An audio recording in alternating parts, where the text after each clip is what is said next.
मैं अपने साथ हुई कुछ घटना आपसे शेयर करना चाहती हूँ अपने अपने लड्डू गोपाल की।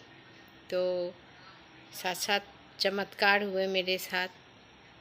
मेरे बहुत ही इच्छा थे कि मैं लड्डू गोपाल लाऊं और उनकी सेवा करूं।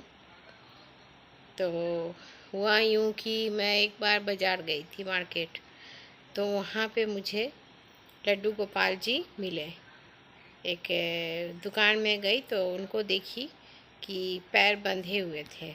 तो मैं कभी उनको ताकती, कभी वो मुझे ताकते। इसी चक्कर में मैं सोच के तो नहीं गई थी कि मैं उनको लूँगी, मगर सामने लड्डू गोपाल जी दिख गए तो मैं लेती आई उनको। और लाके मैंने बाज़ार से लड्डू गोपाल जी को, तभी मैं उनके बारे में, उनकी सेवा के बारे में कुछ नहीं जानती थी कि कैसे सेवा करना है, कैसे रखना है, कैसे क्या करना है पूजा। तो कुछ ही मुझे नहीं आता था। तो मैंने क्या किया कि मैं लड्डू गोपाल जी को उसी तरह अपने शोकेस वाला अलमारी है उसमें रख दिया मैंने।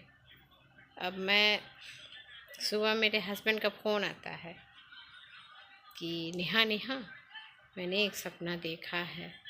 तो मैं बोली कि बताओ क्या देखा है आपने। तो उन्होंने कहा कि अजीब सपना मैंने देखा है।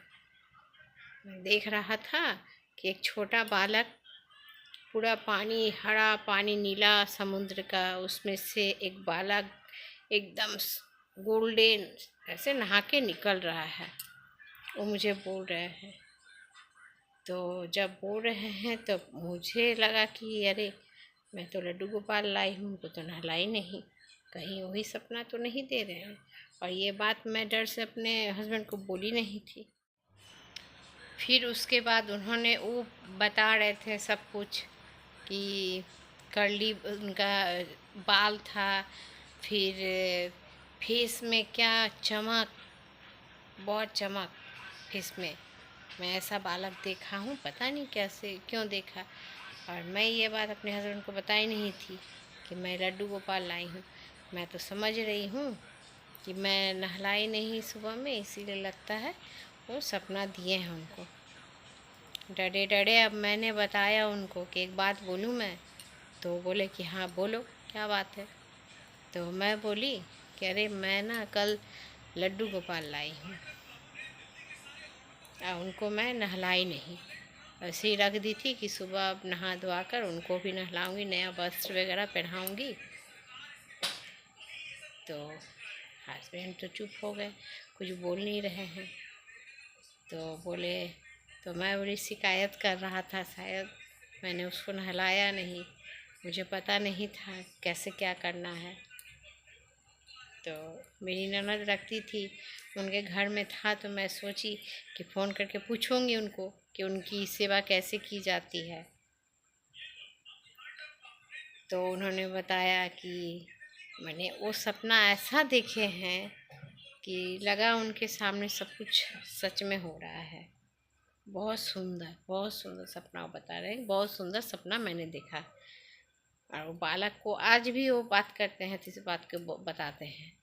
तो मेरे लड्डू गोपाल जी का चमत्कार ही है कि उन्होंने रात में जाके मैंने अपने बाबा को बताया कि मुझे मैया लाई है और नहलाई नहीं, शिकायत किया उन्होंने जाकर।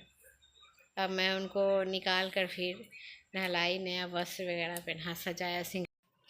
उसके बाद से मैं उनकी सेवा रोज करने लगी। जिस तरह से हम बच्चों को रखते उसी तरह से मैंने भी रखा। तो कहते हैं ना कि भगवान जिससे सेवा अपनी लेना चाहते हैं उसी के पास जाते हैं।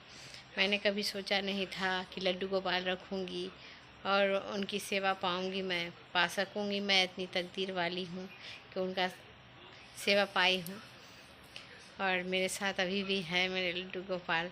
तो मैं अपने आप को खुद मैं बहुत भाग्यशाली मैं अपने आप को समझती हूँ कि मेरे साथ हैं, मेरे बालक की तरह हैं, बहुत हंसमुख हैं।